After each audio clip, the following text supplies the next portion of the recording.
जय किसान जय विज्ञान।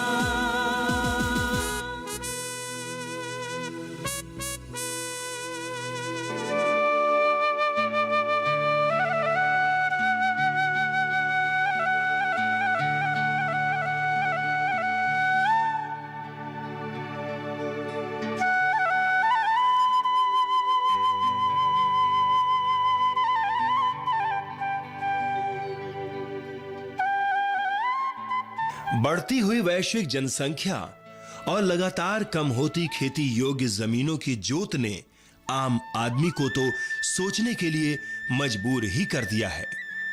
कृषि वैज्ञानिकों को भी नई तकनीकों और नवीन कृषि पद्धतियों की खोज के लिए गंभीर कर दिया है। जरूरतें लगातार बढ़ रही हैं और कृषि वैज्ञानिक लगातार खाद्यान्न और फल सब्जियों के बेहतर उत्पादन की दिशा में कार्य कर रहे हैं।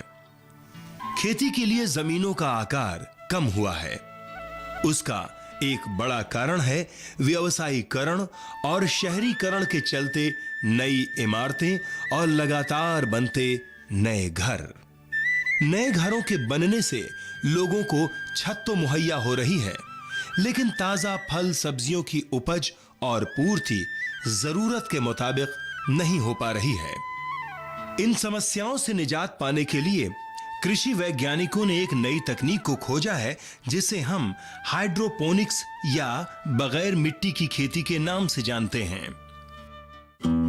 नई तकनीक हाइड्रोपोनिक्स या बगैर मिट्टी की खेती। किसान भाइयों, इस नई तकनीक की सहायता से फल या सब्जियों की खेती के लिए मिट्टी की जरूरत नहीं होती है। इस तकनीक से फल सब्जी उत्पादन के लिए बड़े खेतों या बड़ी जगह की भी जरूरत नहीं होती, बल्कि इस तकनीक की सहायता से लोग अपने खाली पड़े लॉन या बालकनी या फिर पक्की छतों पर फल सब्जियों का उत्पादन कर सकते हैं। इस नई तकनीक की सहायता से रसभरी, स्ट्रॉबेरी, टमाटर, कद्दू, खीरा, मिर्च, धनिया, करेला और लौकी के अलावा विभिन्न प्रकार के साग भी उगा सकते हैं। किसान भाइयों, हाइड्रोपोनिक्स तकनीक से फल सब्जी उत्पादन के लिए नर्सरी तैयार करने का तरीका भी आम तरीकों से बिल्कुल अलग है। इस तकनीक में स्पंज के माध्यम से पौधों को उगाया जाता है। स्पंज को सोडियम, पोटेशियम और फास्फोरस के घोल के अलावा सूक्ष्म तत्वों जैसे बोरान और कैल्शियम के घोल से भिगो दिया जाता है। स्पंज के कटे हुए हिस्सों में नर्सरी के बीजों को डाल दिया जाता है और लगभग 6 से 7 दिनों के बाद पौधे स्पंज से निकालने लायक हो जाते हैं। किसान भाइयों, इस नई तकनीक में पौधों की रोपाई के लिए मिट्टी की जगह लोहे या प्लास्टिक की पाइप का प्रयोग किया जाता है। इन पाइप्स में बराबर दूरी पर छेद रूपी संरचनाएं काट ली जाती हैं। इन कटी हुई संरचनाओं में गिलास या प्लास्टिक के बर्तनों या छोटे गमलों को रखा जाता है। इन बर्तनों में नीचे की ओर कुछ छेद बने होते हैं। इन नन्हे पौधों को सहारा देने के लिए इन बर्तनों में पत्थर के छोटे छोटे टुकड़े डाल दिए जाते हैं। इन टुकड़ों के बीच में नर्सरी में उगाए गए नन्हे पौधों को सीधा करके रख दिया जाता है। रोपाई से पहले प्लास्टिक के पाइप में पौधों के लिए जरूरी रसायनों और पोषक तत्वों का घोल भरा जाता है। उर्वरक घोल में 250 लीटर पानी के साथ 3 kilogram monopotassium phosphate, 9 kilogram potassium nitrate, 15 kilogram calcium nitrate और 8 किलोग्राम मैग्नीशियम सल्फेट का मिश्रण होता है, जबकि पोषक तत्वों के घोल में 250 लीटर पानी के अलावा 300 gram boric acid, 50 gram copper sulphate, 500 gram iron sulphate और 200 ग्राम मैग्नीज सल्फेट का घोल होता है। इन पौधों के बड़े हो जाने पर इन्हें सहारा देने वाली झाड़ या जाल इत्यादि की जरूरत होती है।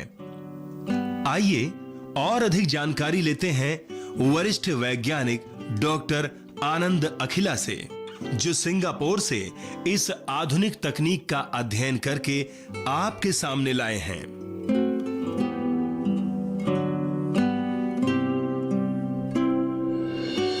किसान भाइयों, आज हम आपको हाइड्रोपोनिक्स विधि से खेती करने का तरीका बताने जा रहे हैं। हाइड्रोपोनिक्स अर्थात बिना मिट्टी के खेती। हाइड्रोपोनिक्स का जो तरीका होता है उसमें सिर्फ पानी में सब्जियां उगाई जाती हैं, और क्योंकि जो हम पारंपरिक हमारी सब्जी उगाने का तरीका है और फल उगाने के तरीके हैं, उसमें हम ज़मीन में बहुत से उर्वरक डाले जाते हैं, बहुत सी कीटनाशक डाले जाते हैं जो ज़मीन के जरिए से पौधों में अवशोषित होते हैं और ऊपर जाकर के वो अपना काम करते हैं। इस विधि से जो पारंपरिक पौधे हैं वो खासकर बेल वाले पौधों में बहुत ज़्यादा इसकी सफलता देखी गई है, जैसे लौकी, कद्दू, टमाटर और खीरा है या तरोई है। वो ऐसे पौधे जो सब्जियों के हैं जो कि बेल की तरह बढ़ते हैं और वो टट्टर पे या और दूसरे सपोर्ट के साथ लगाए जाते हैं, उनका जो है वो हाइड्रोपोनिक विधि से बहुत अच्छे तरीके से वो विकसित होते हैं। और फलों में यहाँ तक कि अनानास की भी खेती हाइड्रोपोनिक विधि से की जाती है। तो विशेष बात ये है कि एक तो इनका फार्म में बड़े स्केल पर भी ये पौधे लगाए जा सकते हैं, और जो घरों में जो लोग सब्जियां उगाते हैं, बालकनी में उगाते हैं या गमलों में उगाते हैं, उनके लिए भी ये विधि बहुत कारगर है और वो जैसा चाहें उस तरीके का पदार्थ सब्जियों से प्राप्त कर सकते हैं। उनकी पौष्टिकता उसी तरीके से बढ़ सकती है। तो आइए मैं दिखाता हूं आपको कि प्रयोगशाला में किस तरीके से इन पौधों को बढ़ाया जाता है, उनको पाला पोसा जाता है। सबसे पहले एक फोम का टुकड़ा लेते हैं और उसमें छोटे छोटे कट लगा लेते हैं, और उन कट्स में जिस चीज़ को भी उगाना है, जैसे धनिया के बीज हैं या प्याज का पौध लगानी है, उस तरीके के बीज उसमें बो दिए जाते हैं, और उसमें फोम को पानी से एक स्प्रे से या फिर गिलास से भी डाल सकते हैं, और फोम को नम कर दिया जाता है और उसको रोज़ थोड़ा थोड़ा पानी से मॉइस्ट रखा जाता है।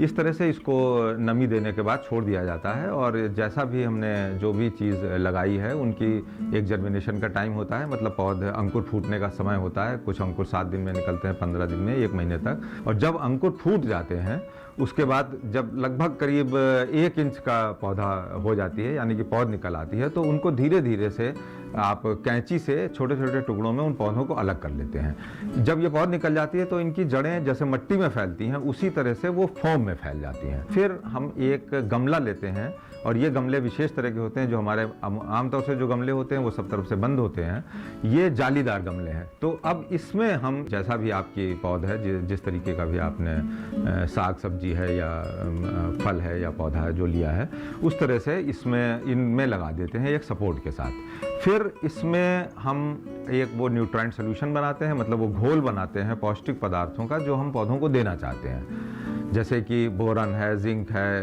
कैल्शियम है, फास्फोरस है, ये सब। और जो उर्वरक जो हम साधारण तौर पे देते हैं ज़मीन के जरिए, उनका भी एक घोल बना लेते हैं। अब इस घोल को हम जो एक इनलेट देते हैं ये अपने गमले में, और एक आउटलेट देते हैं, और इस घोल को प्रवाहित किया जाता है। अब इसमें जड़ें हमारे फोम में पहले से हैं, और जब ये घोल प्रवाहित किया जाता है तो पानी के साथ साथ वो सभी पदार्थ जो पौधों के लिए आवश्यक हैं वो उसमें चलते रहते हैं, ऊपर जाते रहते हैं। धीरे धीरे ये पौध और बड़ी होती जाती हैं, और इन्हीं गमलों में फिर आप एक सपोर्ट दे देते हैं ऊपर। अगर बेलनुमा आपने सब्जियां उगा रहे हैं तो उसको एक सपोर्ट दे देंगे, वो बढ़ती चली जाएंगी। और अब इसको जब घर में करते हैं या फार्म पे करते हैं तो नीचे से तो आपने सारी सुरक्षा कर ली, और सब तरीके का आपको शुद्ध बिल्कुल जो है वो एनवायरनमेंट मिल गया। और अब ऊपर से बचाने के लिए आप इसके ऊपर एक नेट लगा सकते हैं जहाँ कहीं भी इसकी खेती कर रहे हैं।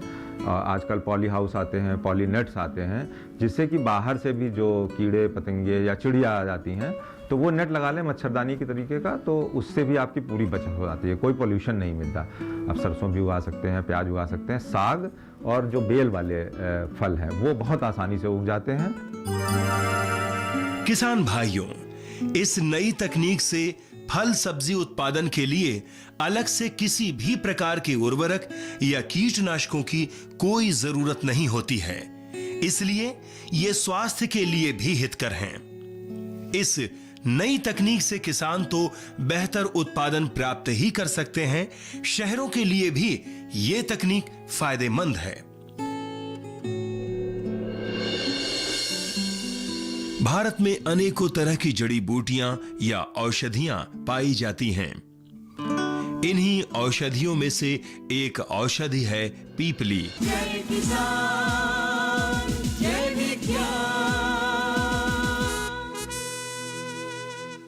हर गांव पर नजर, हर तकनीक पर पकड़, खबर मौसम की हो या हो हाट बाजार, दिखाएंगे देश की प्रमुख हलचल और खेती किसानी से जुड़ी हर बात।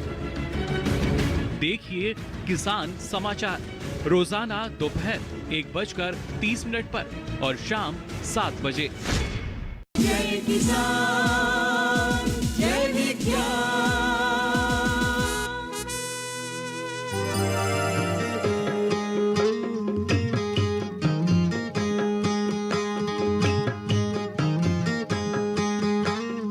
खेती के इस बदलते दौर में किसान सिर्फ पारंपरिक फसल उगाने के काम में ही नहीं जुटे हैं, वे कई तरह की चीजें उगा रहे हैं जिनमें उन्हें बेहतर आर्थिक लाभ हासिल हो रहा है। सरकार भी किसानों को इस तरह की खेती करने के लिए प्रोत्साहित करती है। ऐसी ही एक खेती औषधीय पौधों की खेती है। औषधीय खेती से किसान न केवल आर्थिक रूप से मजबूत होते हैं, बल्कि औषधियां भी प्रचुर मात्रा में बाजार में उपलब्ध हो पाती हैं। भारत में अनेकों तरह की जड़ी बूटियां या औषधियां पाई जाती हैं। इन्हीं औषधियों में से एक औषधि है पीपली, जिसे पीपली, पीपर जैसे नामों से भी जाना जाता है। औषधीय फसल, बदलते दौर की नई खेती, पीपली की खेती। किसान भाइयों, पीपली के तने, जड़ और फल आयुर्वेदिक सिद्ध और यूनानी दवाओं के निर्माण हेतु उपयोग में लाए जाते हैं। पीपली कफनाशक है, इसलिए छाती के विकार जैसे सर्दी, खांसी, जुकाम, दमा, अस्थमा, ब्रोंकाइटिस, श्वास रोग और जीर्ण ज्वर के इलाज में काम में लाई जाती है। पीपली अग्नि दीपक होने की वजह से पाचन संस्थान के रोग, उदर रोग, प्रमेह, गुल्म, प्लीहा, शूल, यकृति, वायु विकार, पेट का फूलना, अपच, मूत्र रोग, पीलिया, पेचिश, कृमि को दूर करने और सूजन जैसी बीमारियों में भी उपयोग में लाई जाती है। किसान भाइयों, पीपली मुख्य रूप से 2 प्रकार की होती है, बड़ी और छोटी। वैसे इसको 4 भागों में बांटा जा सकता है: पिप्पली, गज पिप्पली, सैहली और वन पिप्पली। तमिलनाडु की अन्नामलाई पहाड़ियों और असम के चेरापूंजी से लेकर इसकी खेती आंध्र के विशाखापत्तनम जिले के पहाड़ी इलाकों में भी की जाती है। किसान भाई पीपली की खेती के लिए वैज्ञानिक विधि और उन्नत सलाहें और पीपली की उन्नत प्रजातियां जैसे नानसारी चिमाथी और विश्वम का चुनाव कर सकते हैं। कृषक बंधुओं, पीपली की खेती के लिए लाल मिट्टी मिश्रित बलुई दोमट और अच्छे पानी के निकास वाली भूमि अच्छी होती है। वैसे काली, मध्यम या भारी बलुई मिट्टी में भी अगर जल निकास अच्छा है तो इसकी खेती खूब होती है। इसके लिए सिंचाई व्यवस्था का अच्छा होना बहुत जरूरी है। नमी युक्त जलवायु इस पौधे की खेती के लिए अच्छी होती है। पीपली का पौधा 5 से 6 साल तक रहता है, इसलिए इसे लगाने के पहले भूमि में हल चलाकर मिट्टी पोली कर लें और उलट पुलट कर लें। उसमें 18 से 20 टन सड़े हुए गोबर की खाद, 60 किलोग्राम पोटाश और 80 किलोग्राम फास्फोरस मिलाना चाहिए। हवा का सीधा असर पौधे पर ना पड़े और बहती हवा को रोकने के साथ साथ पौधों को छाया मिलती रहे। मेड़ पर 160 से 180 सेंटीमीटर ऊंचाई की टटिया या बांस की चटाई हवा को रोकने के लिए लगानी चाहिए। पीपली के तने, जड़ और फल। जय किसान जय विज्ञान।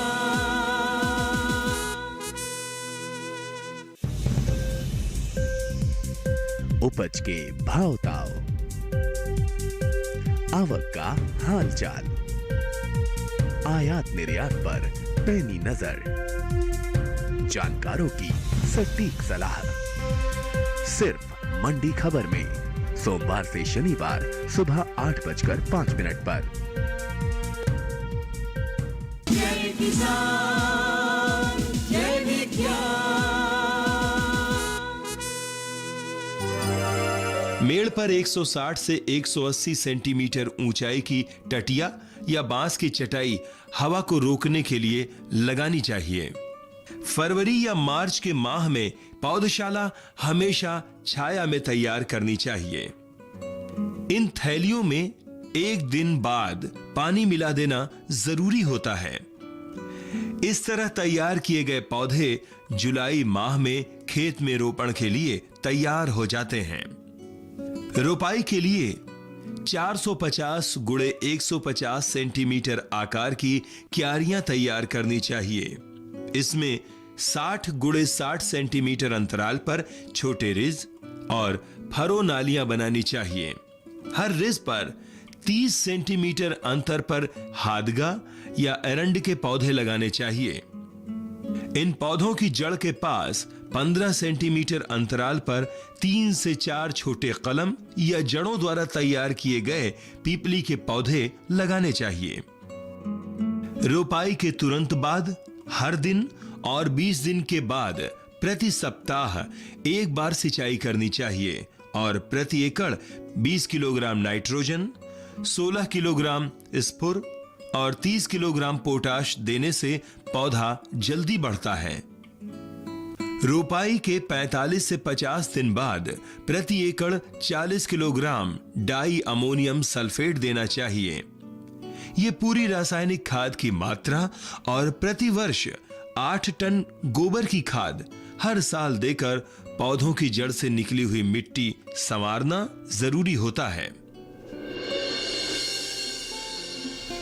भूमि की पानी पकड़ने की क्षमता के अनुसार गर्मी में 3 से 4 दिन बाद और जाड़ों में 7 से 8 दिन बाद सिंचन करते रहना चाहिए। किसान भाइयों, ध्यान रखना है कि भूमि निरंतर गीली रहे पर पानी न रुके। पीपली के पौधों पर बरसात में ब्लाइट, सफेद धब्बे या करपा रोग आने की संभावना रहती है। इस रोग की रोकथाम के लिए 2 से 2.5 ग्राम प्रति लीटर बोर्डो मिश्रण या ब्लामटाक्स छिड़कना चाहिए। मिली बग नामक कीड़ा या हेलोपिटल्स की इल्लियां दिखाई दें तो अंतरु प्रवाही कीटनाशक छिड़कना चाहिए। नीम के तेल का प्रयोग 0.25% करने से पौधों की अच्छी पैदावार में मदद मिलेगी। किसान भाइयों, रोपाई के 4 से 6 माह में इन पौधों पर फूल आने लगते हैं और आगे 1.5 से 2 माह में फल काले होने लग जाते हैं। पके हुए काले उंगली से दबाने के बाद पिचकने वाले फलों को तोड़ने का काम 4 से 5 सप्ताह में पूरा कर लेना चाहिए। इन तोड़े गए फलों को धूप में सुखाना चाहिए और नमी ना लगे ऐसी जगह भंडारण करना चाहिए। फलों को तोड़ने के बाद जनवरी-फरवरी माह में पौधों को छांटना चाहिए। छांटते वक्त मुख्य शाखा और कुछ अन्य शाखाओं को 90 से 100 सेंटीमीटर लंबाई की रहने देना चाहिए। पौधों को तुरंत पानी और रासायनिक खाद देना चाहिए। इससे पौधों में तुरंत पत्तियां आनी शुरू हो जाती हैं। इसी तरह 4 से 5 साल तक फलों की फसल लेने के बाद 5वें या 6ठे साल जड़ सहित मुख्य तने को भी उखाड़कर धूप में सुखा लेना चाहिए। किसान भाइयों, पीपली की उन्नत और वैज्ञानिक खेती के लिए आइए जानकारी लेते हैं NBRI के कृषि वैज्ञानिक से। पिपली जो है इसका वैज्ञानिक नाम पाइपर लॉन्गम है और ये पिपरेसी फैमिली का पौधा है और ये 1 वर्षीय लता वर्गीय पौधा है और ये लगभग 8 मीटर से 10 मीटर लंबा होता है जो कि ज़मीन में फैलता है। पीपली मुख्यतः जो है दमा और श्वास और खांसी, जुखाम आदि की बीमारियों में बहुत उपयोगी होती है, जिसका कि जो फली होती है उसको, सूखी फली, उसको हम ये 2 फली सुबह शाम अगर खाएं तो हमको सर्दी जुखाम और इसमें बहुत ही फायदा होता है। यदि इसको हम पिपली को शहद के साथ खाएं तो श्वास और दमा में काफ़ी जो है फ़ायदेमंद होती है और यदि हम इसको पिपली को गुड़ के साथ खाएं तो हमको ज्वर और कफ में बहुत ही फायदेमंद होती है। पिपली जो है हमको शुगर और कोलेस्ट्रॉल कम करने में भी बहुत फायदेमंद होती है। किसान भाइयों को बताना चाहूँगा कि इसकी खेती के लिए सबसे पहले जलवायु और भूमि की तैयारी के लिए इसकी उष्णकटिबंधीय आर्द्रता वाले क्षेत्र अधिक उपयोगी होते हैं। जहाँ पर पान की खेती होती है वहाँ पर आसानी से कर सकते हैं और इसकी खेती के लिए 2 बार कल्टीवेटर से जुताई करके 1 हैरो जुताई करने के बाद पाटा लगा देते हैं और इसमें जो है आसानी से खेती की जा सकती है। प्रवर्धन के लिए किसान भाइयों को सबसे पहले जो है जब पौध लगाना होता, रोपण करना होता है, उसके पहले 2 महीने पहले इसकी कटिंग तैयार कर लेते हैं। इसमें लगभग 1.25 लाख से 1.5 लाख तक कलम की आवश्यकता होती है प्रति हेक्टेयर में और एक जगह 2 पौधों को लगाते हैं।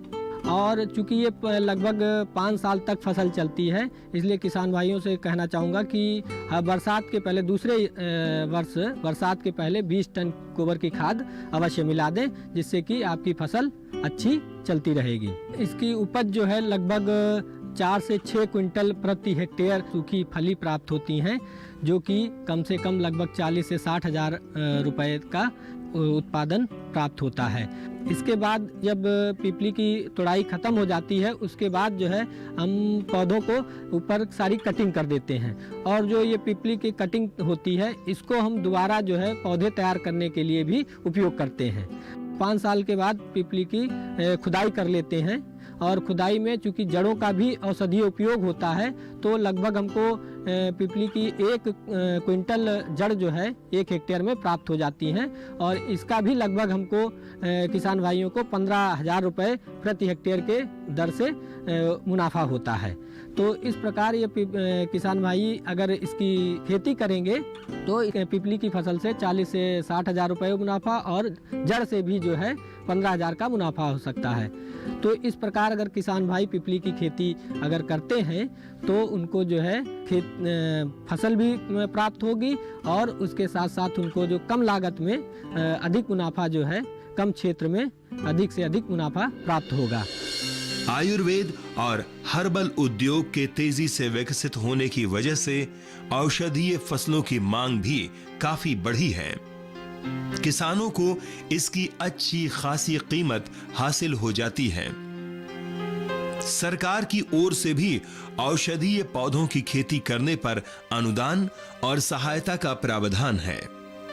पीपली की खेती के लिए लागत 62,500 रुपए प्रति हेक्टेयर मानी गई है। पीपली के तने, जड़ और फल आयुर्वेदिक, सिद्ध और यूनानी दवाओं के निर्माण के लिए उपयोग में लाए जाते हैं। कई रोगों में लाभदायक होने की वजह से बदलते दौर की नई खेती पीपली की खेती करके आप सबको बेहतर मुनाफा प्राप्त हो सकता है। केंद्रीय औषधीय सघन पौधा संस्थान ने काफी औषधीय पौधों जय किसान।